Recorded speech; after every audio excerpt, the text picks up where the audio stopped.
Kevin Boyle and Billy Faust will start between the pipes for these two respective clubs. Boyle, I guess, anointed the #1, especially with Cam Gorchinski traded to Victoria. Kolowenko, a younger goaltender from Penticton, added, looks more like a supplementary role he'll be playing. His numbers aren't up to where he'd like them as of yet. And for the Vees, Faust starts. Is Faust your #1 at this point? He's played both games against Westside in the last week.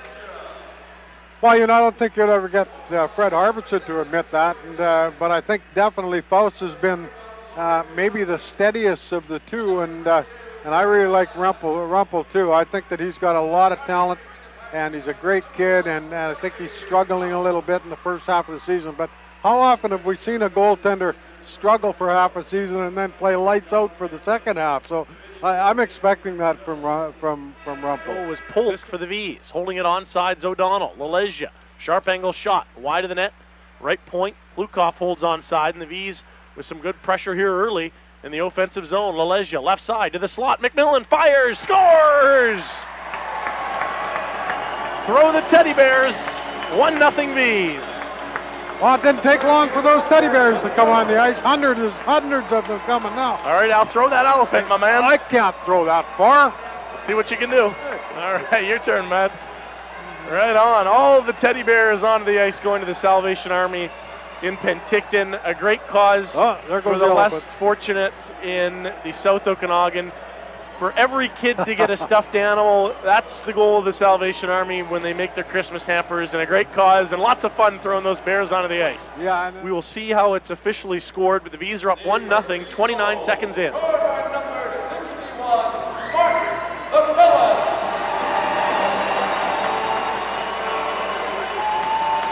The assist to number 91, Brendan O'Donnell. And to number 17, Joey Lalezia. Well, that's the way it is. McMillan, Lalezia, and O'Donnell getting the Vees on the board right away, and that's a great thing when you get one early like that and get that lead. Also, those Bears get down onto the ice before it gets too snowy and wet down there.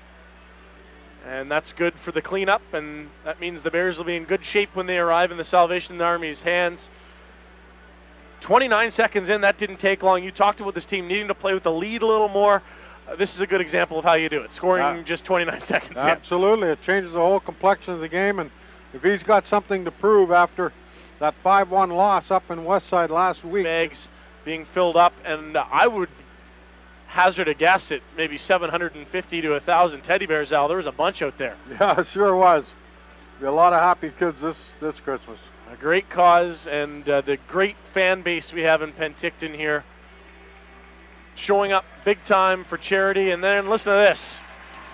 Look at a round of applause as the final Bears get taken off the ice. Rickler's dumped to the ice by Lalezia and lost his stick. Bennick stripped at the line, tried to get fancy, and the Warriors have another chance. Gould centering, shot, they score! The giveaway from Bennick at the blue line cost the Vees tie game with 1:35 left in the opening frame. Yeah, you don't want to get scored on late in a period like that, and just a terrible goof there that gave up the puck right in the slot area, and Westside makes no mistake, and it's all tied up. Nice pass from Gould, settling and firing for the Warriors. I believe that was center again by the Warriors, working a 2-on-1. Left side, French stopped, centers, backhander from Blondley, stopped, rebound loose, they score! French with 43.6 seconds remaining. The Warriors have struck twice late in the frame and have the lead. Yeah, 2 bad defensive lapses and 2 goals.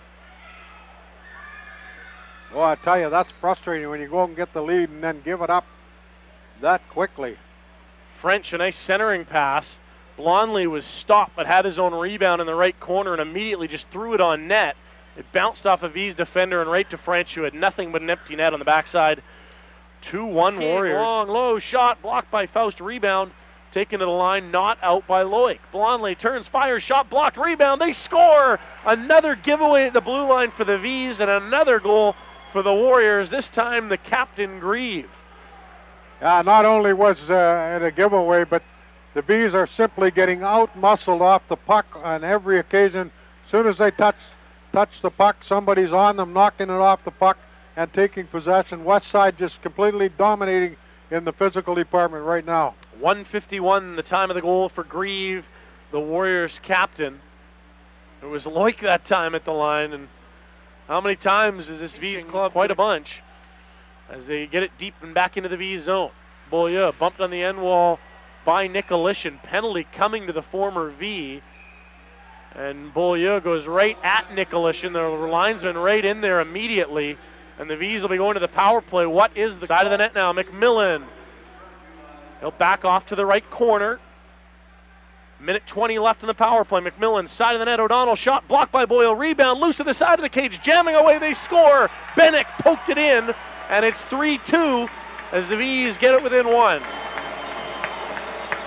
Well, that's just a huge goal at this stage of the game.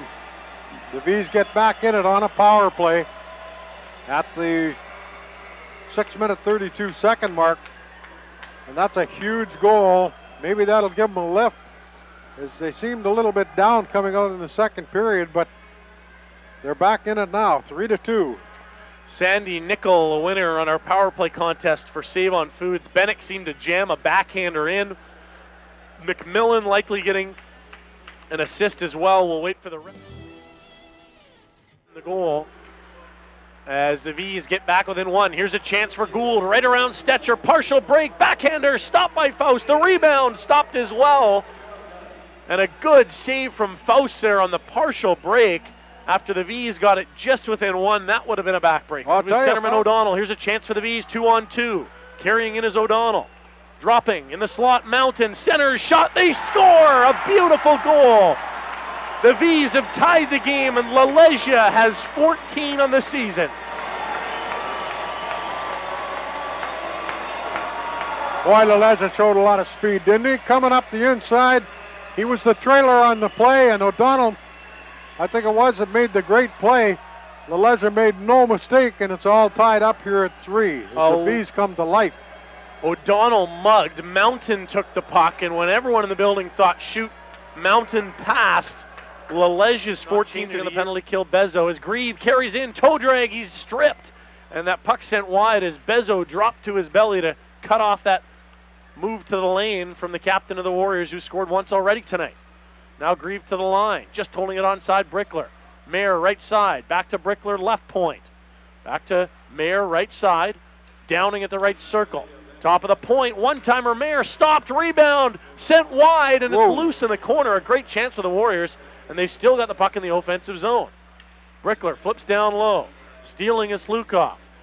He zips it around behind the net, gave it back to a Warrior.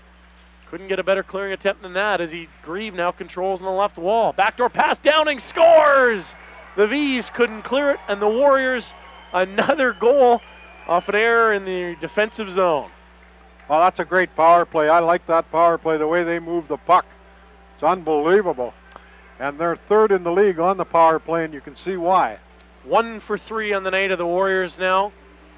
Lukov had it at the goal line and could have just turned and fired instead. He quickly pushed it behind the net. The Warriors took over from there, and they have the lead again at 4-3. Downing got that? Yes.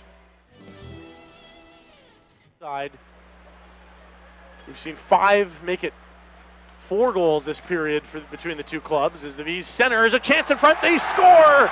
Mark Hull on a lovely setup from Steven Icabellis, the 8th goal of the night already. Icabellis, maybe Bennick getting an assist on that one too, but a great time to tie this one. Tie the score with just 2:01 left in the second period. Mark Hall from Icabellis at 17:59, 4-4. This has been a wild one at the SOEC. A nice chip up and over the netminder Boyle. And how about the heads up from Icabellis to find him? Here's a 2-on-1. Max French, right circle, firing, put it over the net, and the rebound into the corner. French missed on that and then got hammered by Johnston, and the puck's out to center, where French is very slow to his feet after absolutely getting mauled by Johnston. Now Bennick shot, just missed. Derek Johnson swings it around, loose in front, it's in the net, they score! Faust went to play it, Grieve got his stick in the way and it popped in the net. Well, Billy Faust has been good tonight, but I'll tell you what, he's going to take a look at that one after he's shaking his head right now. He was a little too nonchalant in playing that puck, and Greaves just got the puck out and tipped it past him, and it's a 5-4 Westside lead. But for the Vees, that comes at the end of a stretch of 5, 6, 7 minutes of hockey where they've just dominated the play. For the Warriors, I believe that's their first shot of the period, or something, or second shot of the period, it goes in. The Vees for Brickler on the right, back in front, Downing shot, scores! Grayson Downing, a huge goal. With 2:53 remaining in the third, the Warriors get their 6th of the night. And again, another defensive mistake. And boy, they've cost the Vees tonight, haven't they? Grayson Downing making no mistake there. He gets the 6th Westside goal of the night, and that probably puts enough icing on the cake, I think. Vees will need one quick.